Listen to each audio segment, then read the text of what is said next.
Labadiena, gerbiami visaginiečiai.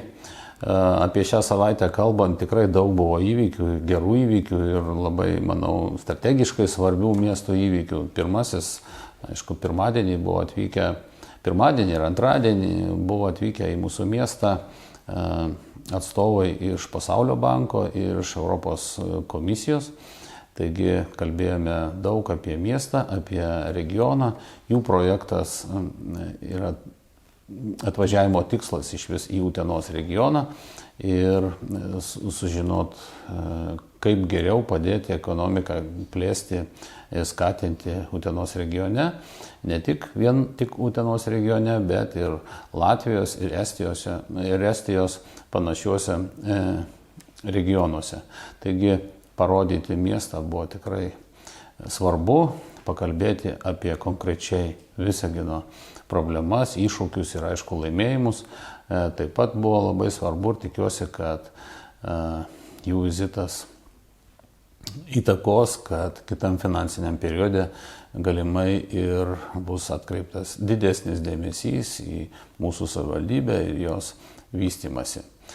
Taip pat labai didžiuojuosi ir džiaugiuosi, kad Visagino vardas skamba tokiose salėse kaip prezidentūroje ir čia tikrai turiu pasidžiaugti ir visos komandos sėkme ir mūsų mokytojų sėkme, mokinių sėkme tuo, kad mūsų projektas Newtono kambariai buvo nominuotas vienas iš 3 tarp daugiau nei 90 projektų skatinančių šiuolaikinį mokymosi stilių ir paminėtas Lietuvos prezidento rūmuose.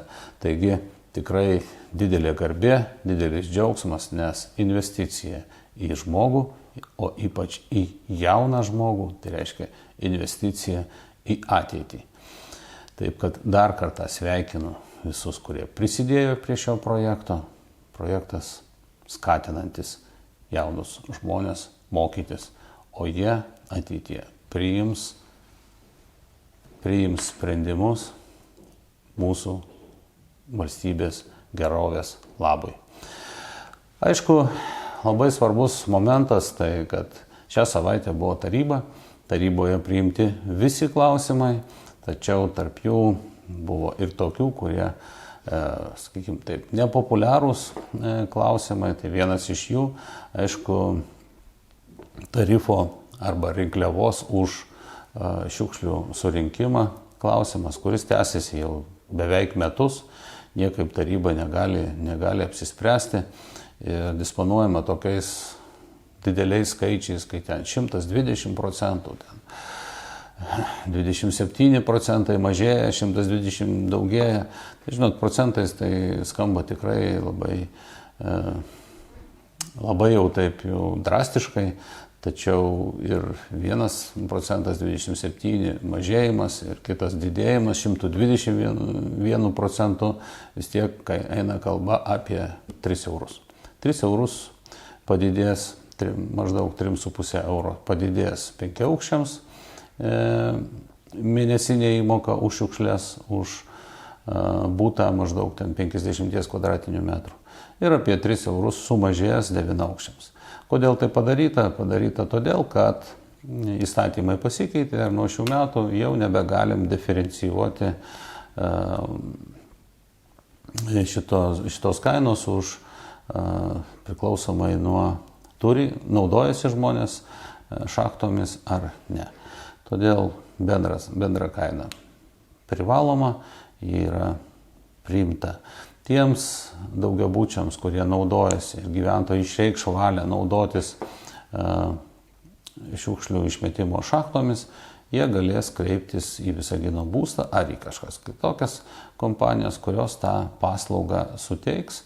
Tai reiškia, kad paims iš laiptinės šiukšlės ir nuveš iki to bendrojo naudojimo konteinerių. Taigi šitas klausimas priimtas ir tiesiog norisi pasakyti, kad kada tarybos nariai kalba, kad daug pasiūlymų buvo davę, Tai tiesa, pasiūlymų buvo duota, tai paskaičiuokit, tai anai paskaičiuoti, bet nei vieno karto niekas nepateikė jokio alternatyvaus skaičiavimo. Taigi kalbėti apie tai, kad vis dar kažkas neaišku, tai kiek jau galima. Jau beveik metus kalbam ir jeigu alternatyvaus skaičiavimo nėra, vadinasi, reikia jau susikaupti, įkvėpti ir priimti šitą sprendimą. Ir labai dėkoju tiems tarybos nariams, kurie nepasidavė visiems šitiems emocijoms ir priėmė šį sprendimą. Pagaliau įsiaiškinę iki galo ir priėmė sprendimą, kad jeigu nėra alternatyvų, reikia eiti ir priimti sprendimą ir žvelgti tolyn.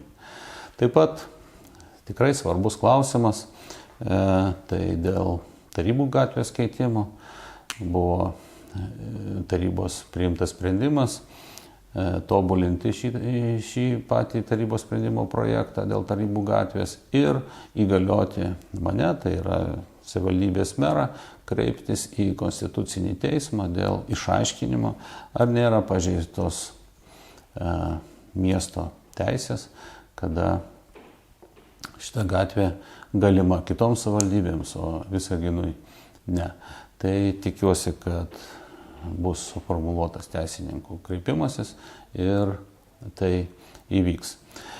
Dabar kalbant dar apie tikrai labai svarbų klausimą, jeigu pastebėjot, miestas visgi švarinasi nuo tų apleistų pastatų ir tai pirmasis pastatas, kuris jau buvo nugriautas ir sutvarkyta teritorija, tai Festivalio 5, po to nugriovėme 9 aukščius prie Sedulinos alėjoje.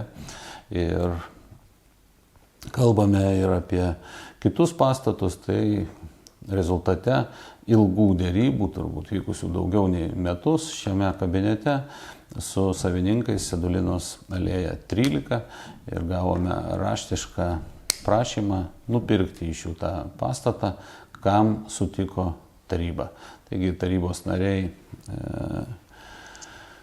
paspaudė tą žaliąjį mygtuką tam, kad sutikti nupirkti, tai yra džiugu, tačiau tai yra rezultatas labai didelio ir nuoseklaus darbo ir labai tikiuosi, kad kada prieis reikalas spausti už biudžeto pakeitimus dėl pačio griovimo, jie taip pat balsuos vieningai tam, kad mūsų miestas būtų gražesnis, švaresnis ir tokių pastatų būtų kiek įmanoma mažiau. Taigi, jeigu ir toliau dirbsime taip vieningai dėl miesto labo, viskas bus gerai.